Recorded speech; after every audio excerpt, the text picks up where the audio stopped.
So you ever wonder how some people, when they post stuff online, either Instagram or YouTube Shorts or something, that they play along to a song, they're doing a cover, and a lot of times I see it and they'll just put the actual song in the background and play along to it. So if they're playing the lead or solo to it, sometimes it's kind of hard to discern if they're playing it or you're hearing it from the original recording. So I like to do something, and I'm going to step through my process here for when I can kind of get a backing track and getting that cover song and being able to pretty much drop out the guitar so that I can play the rhythm and the lead over it. So I'm going to go through the process here and show you the tools that I use in order to do so.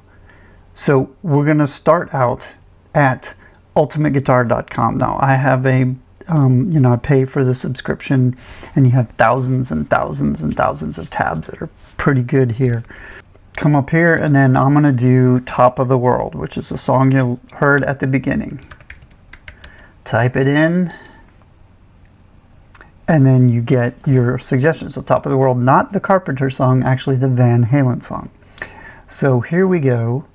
So scrolling down, there's Van Halen. So they have two versions. They have a official version, which their authors come up with the tab for this version, and that's the one they put out there. But we're going to go to the one that's called the Pro one, which is this one right here. Now, there's a reason why I go to the Pro one, and it's hit or miss. Most of these are very good tabs. The Pro one is usually somebody submits it in a Guitar profile, and we'll get to that in a second. So here you can see it.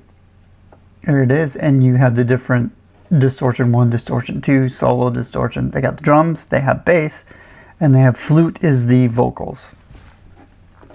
So they don't actually have the vocals anybody's singing. So Sammy's not really singing on this. And then you can use this as a practice tool and just kind of play and learn the song, and I'll play it for a second.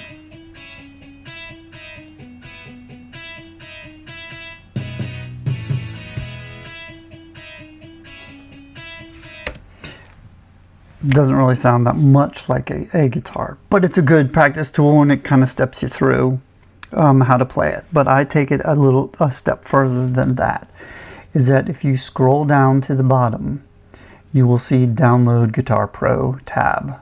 So I will do that, and we get to download. So anyway, what I'll do is I'll download the file, then I'll double click on it, and it pulls it up in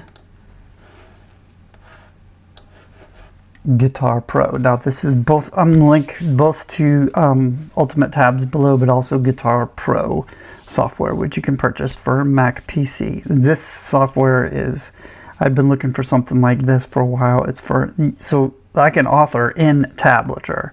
So here is the tab, and again, it has all the different distortion 1, distortion 2. So that file that was online is now on my computer. And that's something you can do with Ultimate tabs. So now I have it. And again, I'll play it here and you can hear it. A little bit better sound. Closer to sounding like an actual guitar. But the drums sound pretty good too. Alright. So again, you can use that to practice to, which I do, and this is a pretty faithful representation. How do I know? Because I'm comparing it to the official book. This is what I've had. This is what you used to have to do back in the day before the internet, is you had to wait for the book to come out and go buy it. Yep, there's the tab.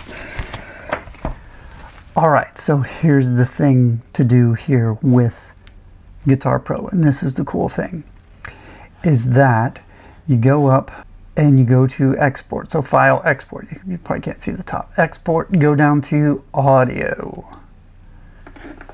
Then this is what I'll file type, MP3. There's other difference. You can choose any other different ones. I just use MP3, that's the easiest. There's a lot of options here. I like to create a file for each track right here. Important to have that. I don't have the metronome on. I do like having a count in, so it's going to put a before the audio track, so you have that count in, which is good. Quality best VBR. Then I'll hit export, and then I have a file, an audio file, and I create the folder, so top of the world, it's already in there, but then click save, boom, it puts those MP3, and it's an MP3 for each track.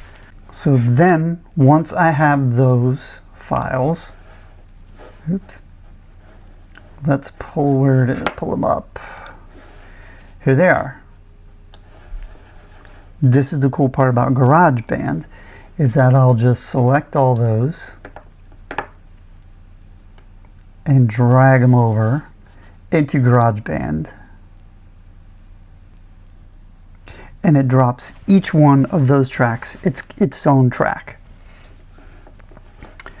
So all right, they're a little bit off, so let's bump them to the to the head. Now there you go, now they're there. And then I can mute the tracks that I want to. The guitar, there's a solo, so 3, hit play, and you can't hear anything.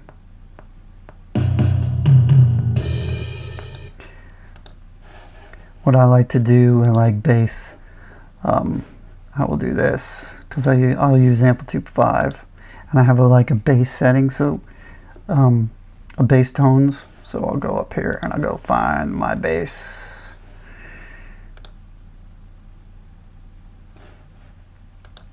And you can go in there and you can tweak EQ, whatever, on each track, the ones that you don't want to overwrite. But I'm going to do guitar on all of them. So there we go. So now this track, I've set up a close proximity to Eddie's tone.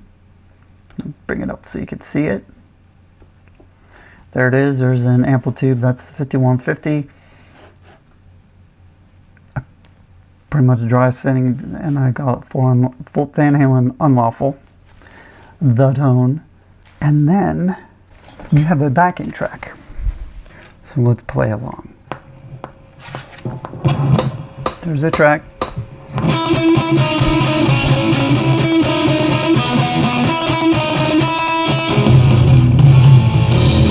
Alright, I was a little fast.